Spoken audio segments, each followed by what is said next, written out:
Oi lads, it's Danny here today, bring you lot a lovely video on how to prove all four of the kinematic equations of motion. So these are the four equations and I'll show you lot how to prove them and how to derive them.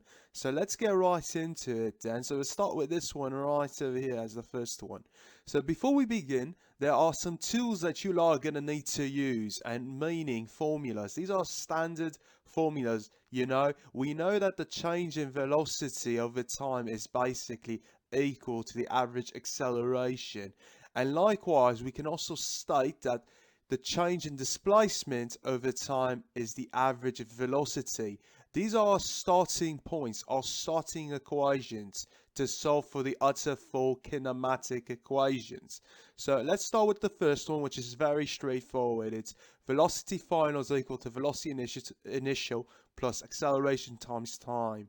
Right, so in that case, in the second one is this one right over here, and the third one is this, and this is the last kinematic equation. We'll do it in this order, because they basically lead off another, basically. So if you solve this one, you're going to need it to solve for this one, and then this one, you're going to need it to solve for that. So that's basically the mindset we're going to basically apply. But let's start with the first one, which is this one. Right, so we're going to start with our first equation, which is the equation of acceleration. So we need to write it in terms of this. This is very straightforward. The change in velocity could be rewritten as v final, which is the final velocity, minus the initial velocity over time. We can then multiply time on both sides of this equation, and you are going to have at is equal to vf minus v naught, and v naught is going to be moved to the left hand side, and we're going to have v finals equal to v naught plus a times acceleration times time, and that's how you derive the first one. Very straightforward, very easy. Now the second one, we are going to use the velocity equation because we've got dx and velocities, right? So we're going to use this equation as our starting points.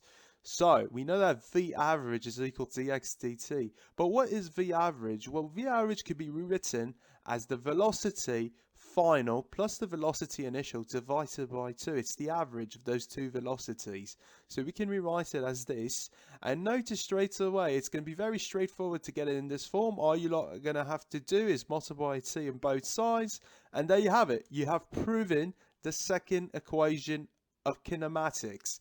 Now for the third equation of kinematics, it's kind of more trickier. What you are going to need to do is use the equation from this, the second one, and you're going to build off on it. So what term, looking at this equation right over here, what term do we not have included in this equation? Well, we don't have a VF. So that means we have to substitute a VF into here so we can eliminate VF, because this equation does not have a VF. This formula does not have a VF. So therefore, we are going to take the VF from here. We know that VF is equal to V naught plus I times T. I'm going to substitute this into here. So let's do that straight away. So once you substitute it, we can rewrite it as the following. And then from here, all we have to do, lads, is we just have to simplify. So V naught plus V naught is going to be 2 V naught, right? And then you got your plus AT. We are going to basically separate these two fractions, this fraction to 2, right? And then you are going to have to simplify a bit further, right? The 2's are going to cancel out over here. So you are going to have V naught times T. And over here we have AT times T, which is going to be AT squared divided by 2, which ultimately leads us to this. We have officially derived it. Now the last one is the hardest one, meaning there's more steps, more calculation to do. But it's not too difficult, so let's get right into it. So once you have reached this point, you are then going to take the formula that you got over here, the third formula of kinematics. We're going to work with it, and you're going to notice, what does this not have, basically? So it does not have time. Time, it doesn't exist in this part of the in this fault formula of kinematics. Therefore, we're going to have to substitute the time out. And how do we get the formula for time? Well, we look at our tools. We look right over here. If we do delta V divided by A is equal to time, that's a formula for time. So we're going to basically substitute this, which comes from here basically, into where you see the T's. So we're going to substitute out wherever you see a T. Right, so when you have done that, the next step is basically to FOIL. So you're going to distribute your V naught for this over here, inwards, as you can see over here, right? And then, you know, this is a square, so you're going to have two brackets, basically, right? Two bracket expressions, right? And then you just have to FOIL, right? VF times VF times negative VF, negative V naught times, you just continue foiling it. And once you have done that, this is how it's going to look like, right? So once you have reached this point, we can simplify even further. The a's are going to cancel out.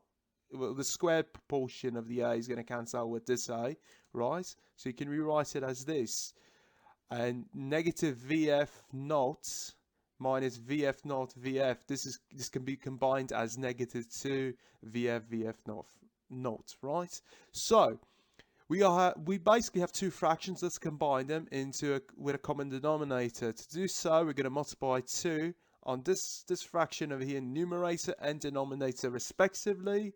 Once you have done that, we can combine the expressions into one, sorry.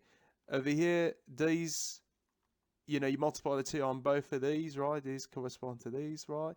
And then all you'll have to do is basically add and subtract. So right away, these two terms cancel out. And what you are going to have is negative 2 V naught squared plus V naught squared. This is basically a negative 2 plus 1. Negative 2 plus 1 will lead just to V naught squared. So this is what you're going to have left over if you multiply 2a into the dx parts on the left hand side. And then lastly but not least is to rearrange the variables, and there you have it, lads. You have proved the fourth kinematic equation. So very straightforward. The equations build off from each other, but you need to know your starting points. But once you have done and you know what you're doing, it's pretty straightforward. So this is how you prove and derive all four kinematic equations. If you enjoyed this video, please do drop a like and subscribe, and I'll see you a lot later.